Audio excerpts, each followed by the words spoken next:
Bueno, buenas tardes para todos. Hag Sameach Hanukkah. Desde acá de Buenos Aires vamos a hacer un shiur en cuanto a este tema y para traer un poco de claridad en algunas cosas. Voy a comenzar leyendo algunas cosas en cuanto al helenismo. ¿Qué era el helenismo? Al principio los griegos pensaban que podían despertar el interés de los judíos hacia su estilo de vida empleando la astucia en lugar de la guerra. Lograron ganar el corazón de los ingenuos concediéndoles cargos importantes en el gobierno, en el Beit HaMikdash, nombrándoles gobernadores, principales, sumos sacerdotes y administradores, ancianos, jueces y oficiales de la corte. Estas personas conformaron una secta y fueron conocidos como helenistas. Se asimilaron voluntariamente a la cultura griega. Su influencia sobre la nación se popularizó e incitaron a los demás a seguir el ejemplo, abandonando la Torá y aferrándose en cambio a la cultura griega. Organizaron orgías de libertinaje y danzas, construyeron altares para ídolos griegos y les ofrendaron sacrificios. Pasaban sus días sumidos en celebraciones y entretenimientos, con sus mentes embelesadas por ese mágico esplendor y todos sus placeres y deseos plenamente satisfechos. Sin embargo, la mayoría de la nación no lo siguió. Por el contrario, los demás judíos fortalecieron su compromiso con la Torá de sus antepasados, dando la espalda a aquellos que procuraban tentarlos, mirándolos con antipatía. Lloraron a Dios por sus hermanos traidores y por toda la nación que había sido entregada en manos de los enemigos externos y traidores internos. El malvado rey Antíoco observó que los helenistas no habían logrado consolidar el poder, no eran lo suficientemente estrictos en cuanto a la ejecución de su mando y además eran considerados parias a los ojos de sus propios compatriotas. Fue entonces que envió sus ejércitos al mando de los jefes despiadados, ya sea para ejercer un dominio total sobre los judíos o bien para aniquilarlos. Cuando decimos parias, que eran considerados por sus propios compatriotas, estamos hablando de aquellos que se habían unido al poder, se unieron al poder helénico, y también después vamos a ver cómo se unen también al poder de Roma, y eran aquellos famosos recaudadores de impuestos, que eran llamados parias por los mismos compatriotas. Es decir, en un contexto donde los mismos judíos que se unían al poder eran considerados por el pueblo como aquellos enemigos íntimos, los enemigos de adentro. Cuando llegaron, masacraron y saquearon el lugar, causando gran desolación entre la gente y sometiéndola a todo tipo de persecución. Asesinaron a decenas de miles de hombres, mujeres y niños, quienes sacrificaron sus vidas por la Torá. Algunos se rindieron, posternándose ante los ídolos griegos y participando de sus fiestas. Otros huyeron al desierto o se ocultaron en cuevas.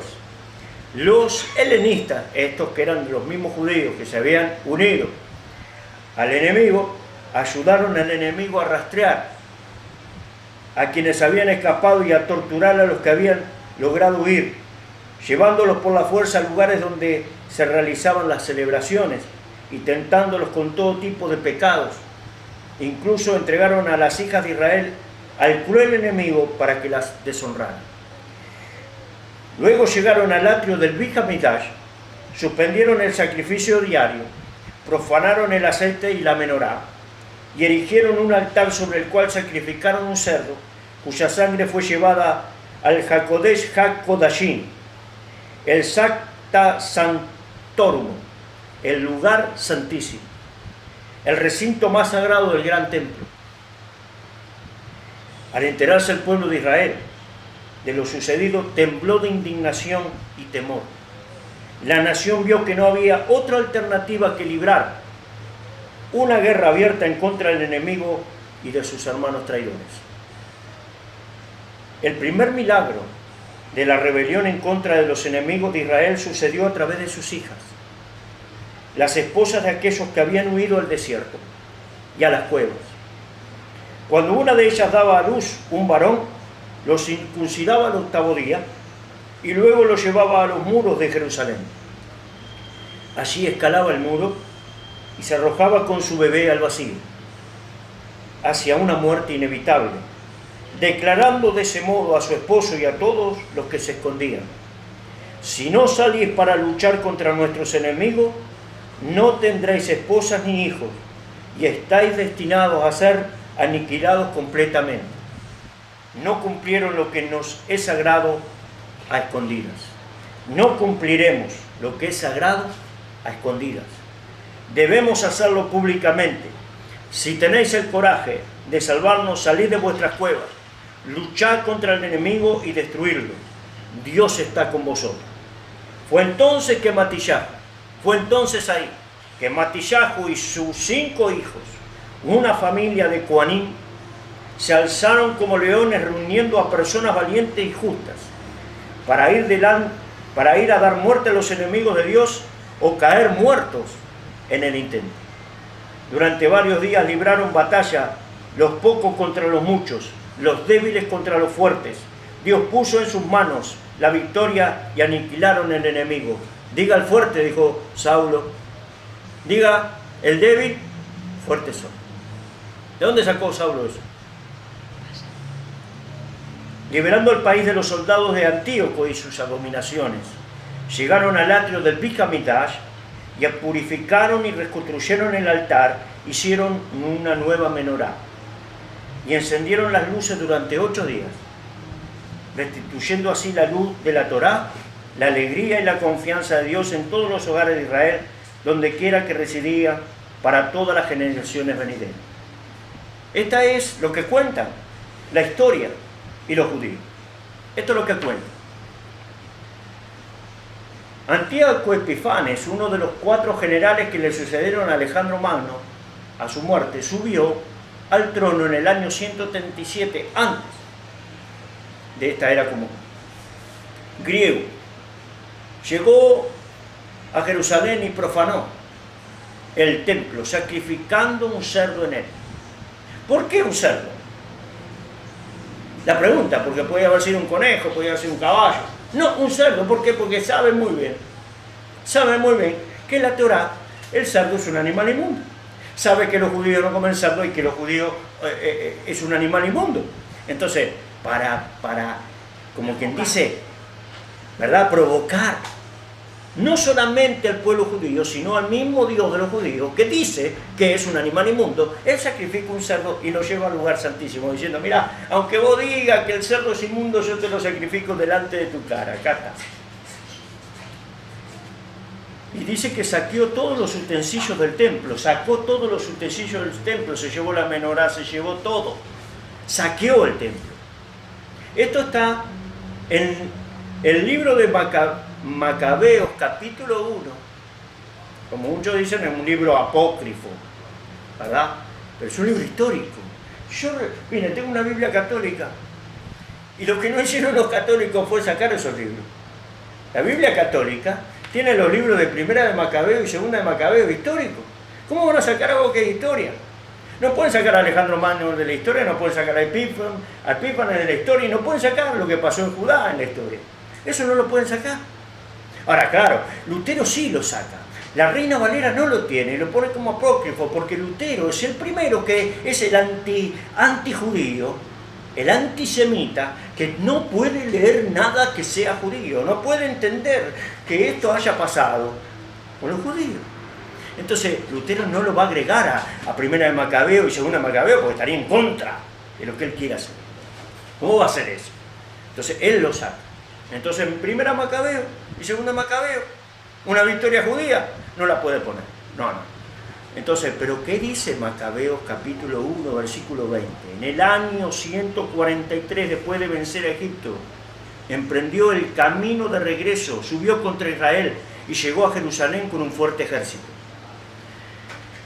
El 21, entró con insolencia en el santuario y se llevó el altar de oro, el candelabro de la luz con todos sus accesorios. Hablando de Antíoco Epífanes. Versículo 22, la mesa de la proposición, los vasos de la libación, las copas, los incensarios de oro, la cortina, las coronas, y arrancó todo el decorado de oro que recubría la fachada del templo. Primera de Macabeos 1:30. Habló dolosamente palabras de paz cuando se hubo ganado la confianza. Cayó de repente sobre la ciudad y asestó un duro golpe, matando a muchos del pueblo de Israel. Saqueó la ciudad, la incendió, arrasó su casa y la muralla que la rodeaba. Quedó proféticamente escrito lo que este hombre hizo, que sería una sombra de lo que la bestia, el antimachía, el anticristo, hará en el final de los días con Jerusalén. En el 41 dice, y el rey publicó un edicto en todo su reino ordenando que todos formaran un único pueblo y abandonara cada uno a sus peculiares costumbres. Los gentiles acataron todo el edicto real y muchos israelitas aceptaron su culto, sacrificaron a los ídolos y profanaron el sábado. Mire entonces, bajo la influencia de Antíoco Epifanes, renunciaron a la señal del pacto, a la circuncisión. Había instituido Hashem la circuncisión y renegaron a ella y buscaron ocultarla. Y acá usted puede entender por qué Rab Saúl después en las cartas dice lo que dice. Miren, Malaquías 1:13 dice, y se animaron a ir al rey, y este les dio autorización para seguir las costumbres paganas. Construyeron un gimnasio en Jerusalén, como acostumbraban los paganos. Se hicieron operaciones por ocultar la circuncisión, renegando así a la alianza Kadosh. Se unieron a los goyim, a los gentiles, y se vendieron para practicar el mal. Antíoco Epifanes colocó un edicto en Jerusalén. Dice, levantar altares, recintos sagrados y templos idolátricos, sacrificar puercos y animales impuros, dejar a sus hijos incircuncisos, volver abominables sus almas con toda clase de impureza y profanaciones, de modo que olvidasen la Torá y cambiasen todas sus costumbres. ¿Qué les parece? El pasaje a continuación es la culminación de eventos que nos muestran cómo la cultura griega se ensañó contra el Yud-Hei-Vah-Hei al punto de colocar un sacrificio abominable sobre el altar de los holocaustos en el templo. Cuadro profético, hermano, profético, que luego recordó Yeshua en Mateo 24. ¿Qué dijo Yeshua en Mateo 24? Mateos 24. Miren lo que dice primero Macabeos 1:54. De primera Macabeo. El día 15 del mes de Kislev del año 145 levantó el rey sobre el altar de los holocaustos la abominación de la desolación. También construyeron altares en las ciudades de alrededor de Judá. ¿Escuchó? El 54. Levantó el rey sobre el altar de los holocaustos la abominación desoladora. Esto lo saca de Macabeo.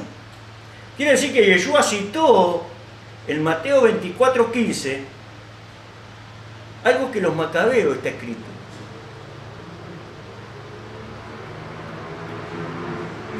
Dice, y a las puertas de las casas, a las plazas, quemando incienso, rompían y echaban en fuego los libros de la Torá que podían hallar. Quemaron la Torá, quemaron los libros. Al que encontraban con un ejemplar del libro del pacto en su poder, o bien descubrían que observaban los preceptos de la Torá, la decisión del rey le condenaba a muerte. ¿Entendió? Esto está escrito en Macabeo. Ahora, mire Mateo 24:15. ¿Dónde saca Yeshua esto? ¿Qué va a decir ahora?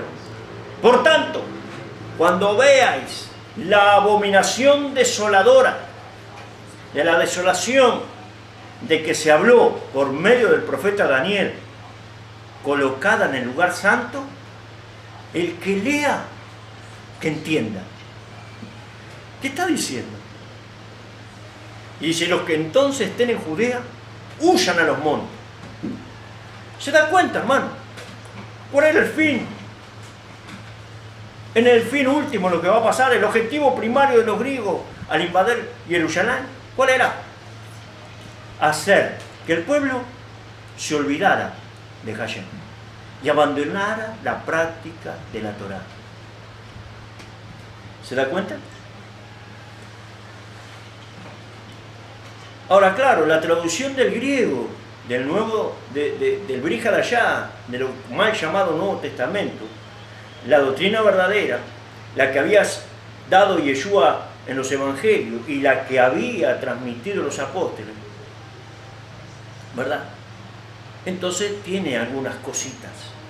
Pero claro, como algunos de esos detalles no se pueden cambiar, o muy a propósitamente como que Dios se ríe con ironía, entonces leemos en Juan capítulo 10, en ese contexto. Juan capítulo 10. Y no sabemos por qué él habla de un ladrón, de alguien que viene a asaltar, de alguien que viene a hurtar y alguien que viene a destruir.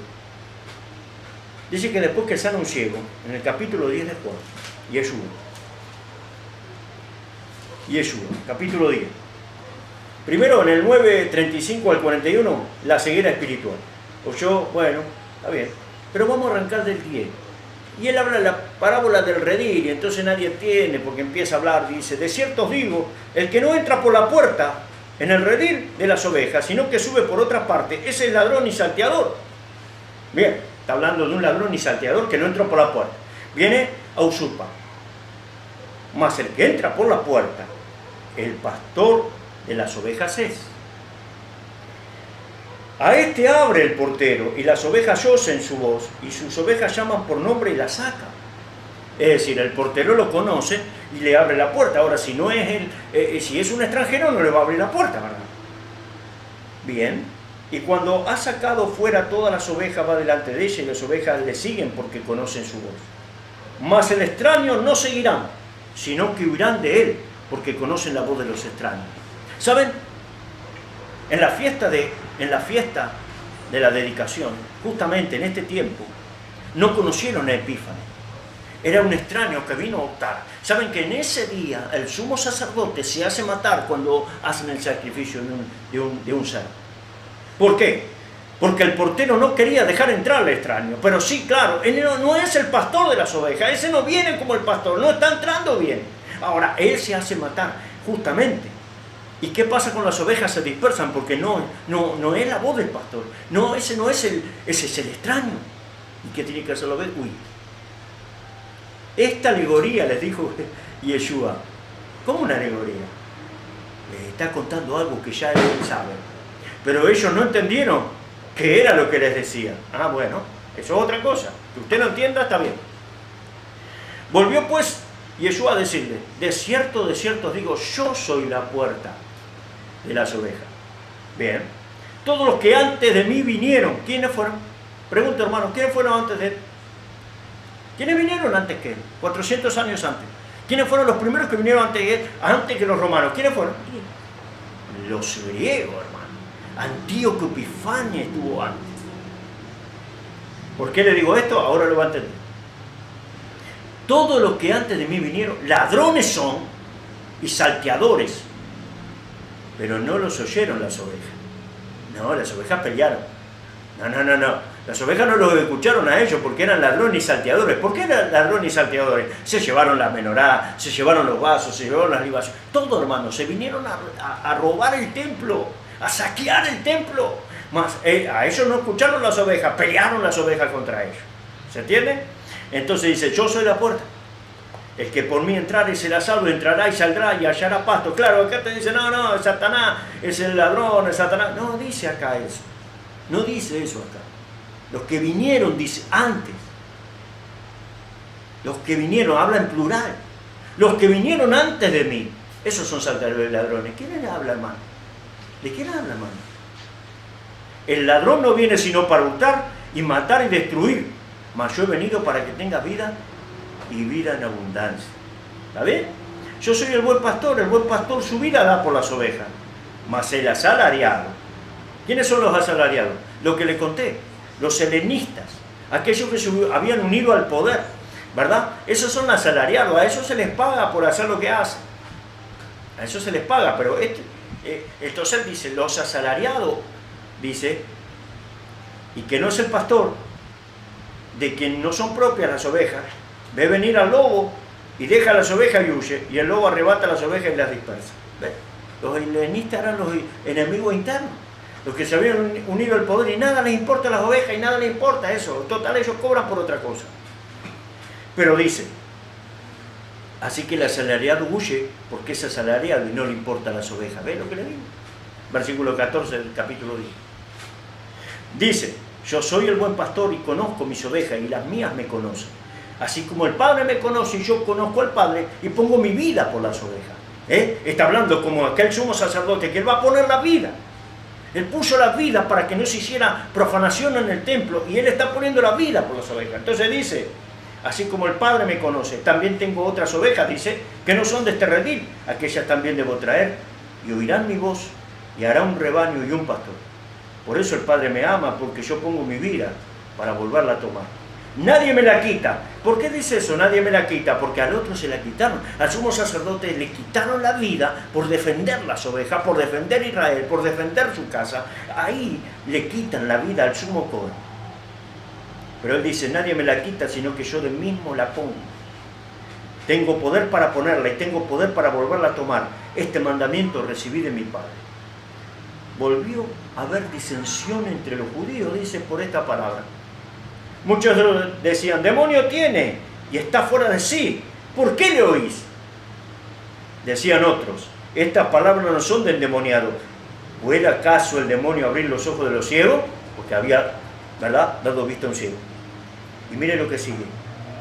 Capítulo 10, versículo 22, hermano. Por eso él habla en este contexto. Estaba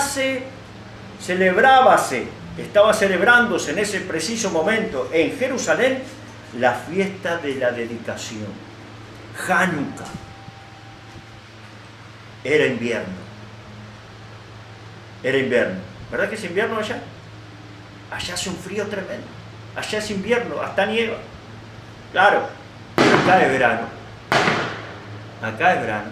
Allá era invierno. Por eso es que también la Navidad la ponen con nievecita.